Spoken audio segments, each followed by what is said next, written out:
Hi guys, মই ৰাজু। মই এটা বহুত গুৰুত্বপূৰ্ণ খবৰ এটা ভাল এটা কথা ক'বলৈ ওলাইছোঁ। আপোনালোকৰ ল'ৰা ছোৱালীক সদায় কম বয়সত স্কুলত দিব, যাতে সি পঢ়াত মনটো থাকে। নহ'লে বা ডাঙৰ হৈ স্কুলত দিলে পঢ়াত মন নাথাকে, হাইটত ওখ হৈ যায়, তাৰ লগৰবোৰে জোকাব। কিয় কৈছে জানে নাই? মোৰ তেনেকুৱা হৈছে। মোৰ মা দেউতাই, মোৰ বয়স হোৱা নাছিলে, মোৰ ওখ বহুত। তো মা দেউতাই মোৰ স্কুলত নাম দিছিলে। মই স্কুল গৈছোঁ ক্লাছ 5লৈকে। বহুত মন আছিলে পঢ়ি আছোঁ। নিট টাইম পঢ়ায়।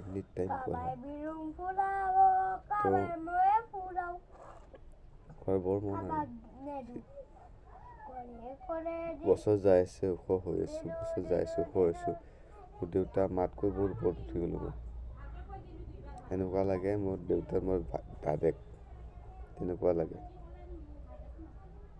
কিন্তু যেতিয়া মই ক্লাছ 6 পালোঁ,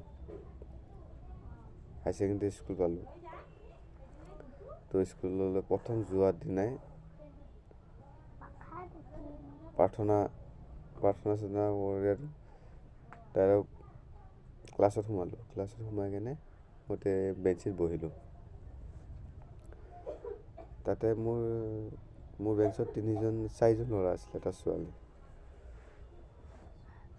মই এনেকৈ চাইছে ল'ৰাটো। অঁ দাদা, তুমি কোনটো ক্লাছত পঢ়া? এইটো ক্লাছ নহয় নেকি? নহয়, মই ক্লাছ 6ত নতুনকৈ এডমিশ্যন লৈছোঁ এইবাৰ জানুৱাৰীত। তো মোৰ বৰ বেয়া লাগিল। মই ইমান ওখ নাই, মোক দাদা বুলি মাতিছে। কিন্তু দাড়ি চাড়ি নাছিলে যে, এনেই হাইটত ওখ আৰু।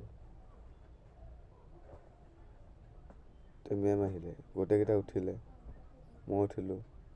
গুড মৰ্ণিং মেম বুলি। মেমে ক'লে, অঁ তোমাৰ ক্লাছটো ভুল হৈছে নেকি? তুমি ক্লাছ 8ত পঢ়া নেকি? মই কৈছোঁ নহয় মেম, এইবাৰ মই এডমিশ্যন লৈছোঁ। মেমে হাঁহিলে। তেনেকুৱা লাজ পাই মই স্কুলে এৰি দিলোঁ। সেইকাৰণে কৈছোঁ, আপোনালোকৰ ল'ৰা ছোৱালী সদায় সৰুৰ পৰা স্কুলত পঢ়াওক, ঘৰতো পঢ়াব, যাতে তাইৰ বা সিয়াৰ পঢ়িব মন যায়। তো গাইজ, কথাখিনি ভাল লাগিলে লাইক, শ্বেয়াৰ, কমেণ্ট কৰিব। Good night. আজি ভিডিঅ'টো ৰাতি কৰিলোঁ।